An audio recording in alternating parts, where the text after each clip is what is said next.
Bom, gurizada, eu vou falar para vocês de algumas características dessa lareira. Aparentemente, você olhando assim, você não distingue o que é uma lareira ou uma churrasqueira, mas a diferença está tão somente por dentro, tá bom, gurizada? E aqui, ó, o registro de calor, porque churrasqueira não tem registro de calor, tá bom? Você lembra daquele tijolo aí, que tinha o numeral? Olha aí como é que tá o trem. Então aqui, gurizada, eu fiz imitando, né?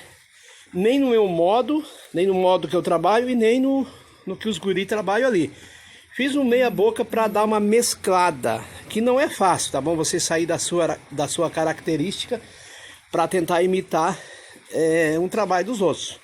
A gente, na verdade, não consegue, tá? Então eu optei por não fazer aquela largurona lá na junta e também nem fazer aquelas juntas que eu faço meio padrão. Então ficou assim um mesclado para dar aquela artimanha na lareira. Aqui, ó, vai subir então agora em plumo reto a chaminé lá para cima, tá bom, gurizada? Vou cortar a telha e vou seguir até passar da telha para cima. Vai ser feito então toda a chaminé até subir lá em cima com aluzinco e uma coifa. E já começou a chuva aqui, ó.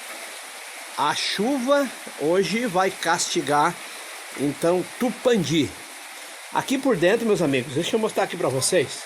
Olha aqui, ó. Aqui por dentro ela tem um diferencial. A princípio parece ser tudo igual, mas não. Ela segue individual então a chaminé, né?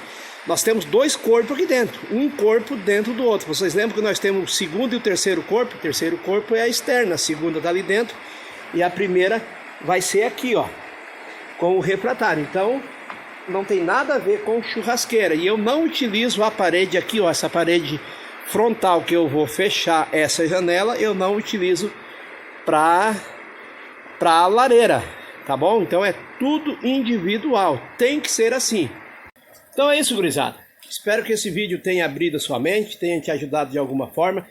54981502429. Esse é o telefone do Marca do Sul para todo o Brasil. Forte abraço para você.